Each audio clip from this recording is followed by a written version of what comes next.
ఓం నమః శివాయ. ఓం నమో నారాయణాయ. ఓం శ్రీ స్వర్ణాకర్షణ కాళభైరవాయ నమో నమః. ఓం శ్రీ నరదృష్టి నివారణ కాళభైరవాయ నమో నమః. ఓం గణానాం త్వా గణపతిగుం అవామహే కవిం కవేనాపవస్రవస్తవం జ్యేష్ఠరాజం బ్రహ్మణస్వత ఆన శృణ్వన్నోతభిస్సీదసాదనగం శ్రీమహాగణాధిపతయే నమః. ఓం ఆదిత్యాయ సోమాయ మంగళాయ బుధాయ చ గురుశుక్రశనిభ్యశ్చ రాహవే కేతవే నమో నమః. హరి ఓం. మా ఛానల్కి స్వాగతం. చూస్తున్న వీక్షకులకు ప్రేక్షకులకు ప్రియ కాళభైరవ భగవద్బంధులకి స్వాగతం పలుకుతూ మమ్మల్ని ఎంతగానో ఆదరిస్తూ ఉండబడినటువంటి ప్రియ సోదరి మనుషులకు అందరికీ, సనాతన ధర్మ సంరక్షకులకు అందరికీ కూడా నూతన తెలుగు ఉగాది పండగ శుభాకాంక్షలు. శ్రీ క్రోధినామ సంవత్సరంలో అందరికీ నిండు నూరేళ్ల ఆయురారోగ్యాలను ప్రసాదించాలని, వారాలు 7, తిథులు 15, నక్షత్రాలు 27, రాసులు 12, లగ్నాలు 12, మహర్దశలు 9, అలాగనే షడ్రుచుల సమ్మేళనమే 6 ఋతువులతో కూడుకున్నటువంటి తీపి, కారం, పులుపు, చేదు, వగరు అనేటువంటిది ఎలా ఉంటుందో మనిషి జీవితంలో కష్టాలు సుఖాలు ఎప్పుడు ఉంటాయి. ఎవరి జీవితంలో కూడా ఎప్పుడు కూడా పూర్ణిమ శాశ్వతం కాదు, అమావాస్య అనేటువంటిది ఎప్పుడు అడ్డంకి కాదు అని చెప్పి గుర్తుపెట్టుకోవాలి. కనుక ఈ 360 రోజులు ఈ క్రోధినామ సంవత్సరంలో 30 సంవత్సరాల తర్వాత శని భగవానుడు తన సొంత గృహంలో ఉండగా వచ్చినటువంటి క్రోధినామ సంవత్సరం కావడం వలన అందరికీ నిండు నూరేళ్ల ఆయురారోగ్యాలని, విద్య, ఉద్యోగ, వ్యాపార, రాజకీయ, సేవారంగ కార్యక్రమాల్లో అన్నింటా విజయం సాధించాలని కోరుకుంటూ ఈ సంవత్సరంలో అందరికీ తెలుగు ఉగాది పండుగ శుభాకాంక్షలు. ద్వాదశ రాశిలో గ్రహ గమనాన్ని ఒకసారి వీక్షింపచేద్దాం. మేషరాశిలో గురు సంచార స్థితి, కన్యరాశిలో కేతు భగవాను సంచార స్థితి, కుంభరాశిలో శనిచర స్వామివారు స్వక్షేత్ర సంచార స్థితి, మీనరాశిలో రాహు సంచార స్థితితో ద్వాదశ రాశిలో గ్రహ గమనాలు ఈ విధంగా ఉన్నాయి. అలాగనే మనకు 26/4/2024 సంవత్సరంలో అనగా ఈ తెలుగు ఉగాది పండగ తదనంతరమే గురువు మేషరాశిలో నుంచి వృషభ రాశిలోకి నర్మదా నది పుష్కర సందర్భంగా గృహ మార్పు ఉందని చెప్పి గమనించాలి. ఈ క్రోధినామ సంవత్సరానికి అధిపతి రాజు అంగారకుడు. ఎందుకనగా ఈ సంవత్సరము మనకు తెలుగు ఉగాది పండగ మంగళవారం రోజు అవ్వడం వలన, మంగళవారానికి అధిపతి కుజ భగవానుడు అవ్వడం వలన, ఈ సంవత్సరానికి రాజు కుజుడు అవ్వడం వలన నిత్యము అనేక మంది క్రోధము, ఆవేశము అనేటువంటి పరిస్థితుల్లో ఉండడము, ఎర్రటి నేలలు, ఎర్రటి పంటలు బాగా పండడము, అద్భుతమైనటువంటి కందులు, మిరప, ఎర్రటి నేలలు, సంపూర్ణమైనటువంటి ఆహార ధాన్యాల ఉత్పత్తులు చాలా అద్భుతంగా ఉంటాయని చెప్పి కూడా గమనించగలగాలి.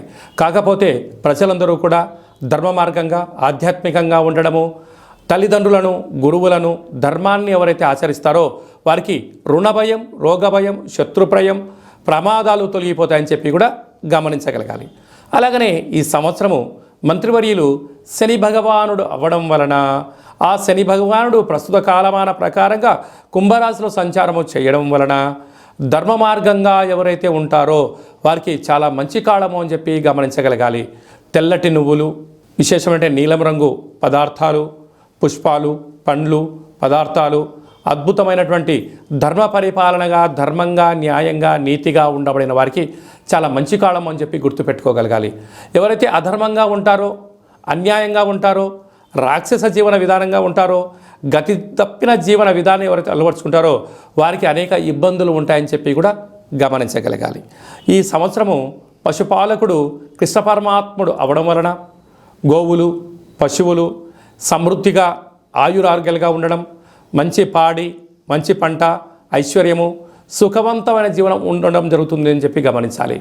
కాకపోతే ఈ సంవత్సరము శుక్రుడు అనేక రకాలమైనటువంటి ప్రభావం అధికంగా ఉండడం వలన అనేక మంది నిత్యము రోజు నూతన వస్త్రాలకు, బంగారు ఆభరణాలకు, వజ్ర వైడూర్యాలకు, విలాసవంతమైన జీవితాలకు, ఆధ్యాత్మిక తీర్థయాత్ర కార్యక్రమాలకి మొగ్గు చూపడం జరుగుతుంటుంది. కాకపోతే విచక్షణారహిత జీవితాన్ని పొందడానికి, మద్యమత్తు మాంసాల జీవితాన్ని పొందడానికి ఎక్కువ మంది మక్కువ చూపించే పరిస్థితి ఉంటుంది.